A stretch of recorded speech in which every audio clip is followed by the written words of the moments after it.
Okay, chapter 30. Well, this illustration looks good. There's a helicopter. Could the salvation be on its way? 3 days later, as she stared unseeingly from the window of the South African Airways plane carrying her and Ben back to Cape Town, those words came back to Martine. She had meant them with all her heart, but that didn't make the thought of returning to Salbona any easier. She was almost more afraid of going home than she had been watching the approach of the wintry, shark-filled sea on Death Island. Who knew what conclusions her grandmother had come to in her absence? Maybe she decided that it was really rather pleasant not having a giraffe-mad 11-year-old around. Maybe she liked having the house to herself again. If so, there was not a lot Martine could do about it. She just had to hope that it wasn't too late to say sorry, and that whatever happened, she wouldn't be sent away to England or some other place where she'd never again feel the African sun on her skin, ride her beloved giraffe, cuddle a lion cub, or smile at dolphins. Ben nudged her. Doesn't seem real, does it? What happened to us, I mean? We swam with wild dolphins. We actually played with them. They carried us on their backs in a storm. They rescued us. Then we rescued them, and then they rescued us right back again. He laughed. It seems like a dream. No, said Martine, thinking of the shark nightmares that had started everything. It's much better than a dream. The first person Martine had seen after regaining consciousness in Maputo General Hospital was Alberto. The chef was sitting in a visitor's chair. Ah, Miss Martine, you are awake, he said with a smile, the little ruby sparkling in his front tooth. You know, if you had mentioned you might be dropping into the Bazaruto Islands, I would have arranged for you to have a warmer welcome, although from what I hear, you are quite the expert at building shelters. Alberto was wearing a white shirt, and the combination of that, his snowy hair, and the window behind him, framing a sky of pure and perfect blue, was such that Martine, who was still bleary after 36 hours of sleep, thought for a second that they were meeting in the afterlife. Then he added, you must have used your giraffe magic to talk to the dolphins and sharks, little miss. If it were not for them, you probably wouldn't be alive. And it all came rushing back to her. Are the dolphins okay? She asked in sudden panic. Did they beach themselves? They are very well, thanks to you and your friend, he assured her. I think they would want to know the same about the two of you. Martine sat up weakly. She was at the far end of a long hospital ward which smelled of disinfectant and roses. Nurses were gliding about, dispensing pills and trays of food. Ben was asleep in the bed beside her. A dazzling sun was casting stripy patterns on the green-tiled floor. A chubby-cheeked nurse came over, propped her up with pillows, and took her temperature. Can I bring you some tea and toast? Toast? Queried Martine. Toast, interpreted Alberto, and instructed the nurse. Miss Martine and the boy will have some coffee, but no food, thank you. Martine opened her mouth to protest, but the chef winked at her and nodded in the direction of a large brown bag. No sooner had the nurse departed than he opened it up and produced 4 bacon and banana rolls, foiled wrapped to keep them hot, and 4 pieces of coconut cake. The aroma of these delicacies roused Ben from his sleep, and he was soon sitting up munching on a roll. After he and Martine had been further revived with coffee and cake, Alberto filled them in on the events of the past couple of days. As far as anyone could tell, they'd both lost consciousness within minutes of being swamped by the sea on Death Island. The doctor who examined them said that exhaustion, lack of food, and cold water had combined to near lethal effect. I was in the helicopter with the Coast Guard and Mr. Rapier searching for you, explained Alberto. We had no success until we saw this beautiful pattern from the air, more than 100 dolphins in silver circles, and around them a circle of black, white, speckled yellow giants, whale sharks. We flew lower to take a closer look, and there in the middle of all these animals were you and Ben. The cave painting, Martine thought. Every prediction on the memory room wall had come true. Mr. Rapier was sure the whale sharks would swallow you whole like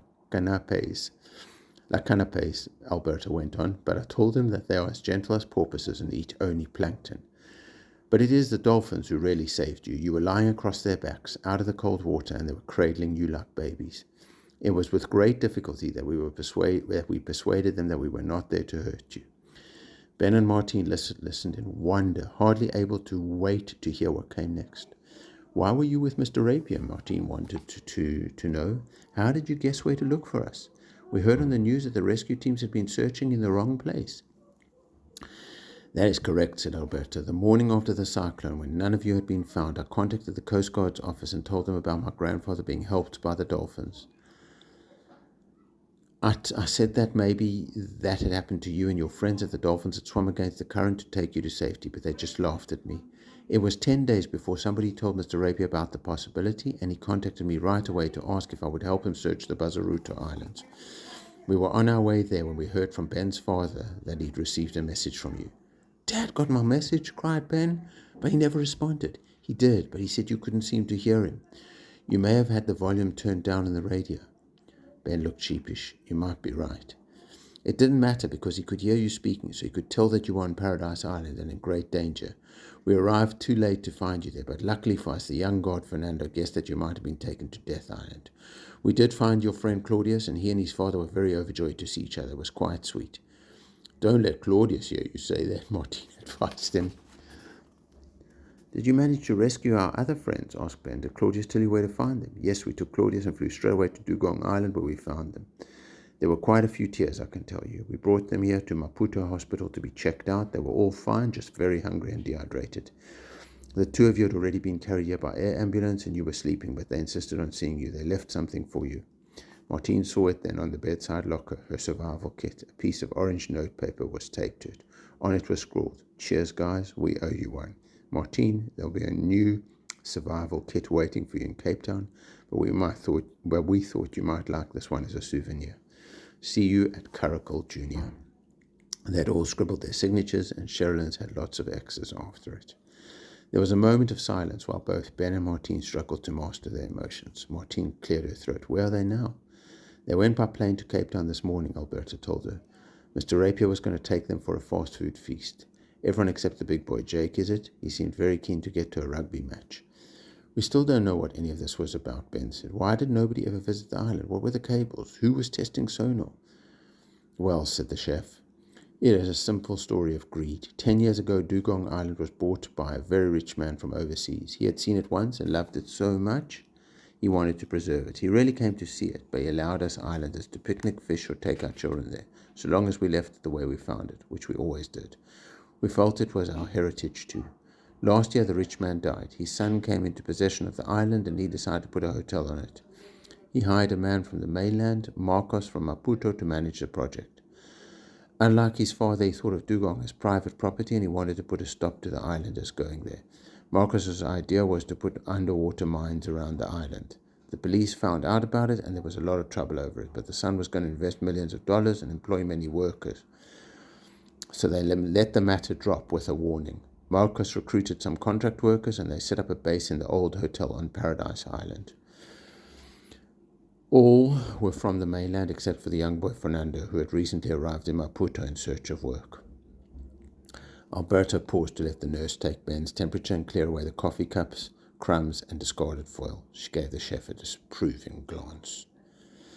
Perhaps all would have been well, he continued after she'd gone, but planning permission for the lodge was very slow in coming, and 2 days after the contract workers began laying cables at Dugong Island, Marcos was contacted by the navy of a country whose name I will not mention.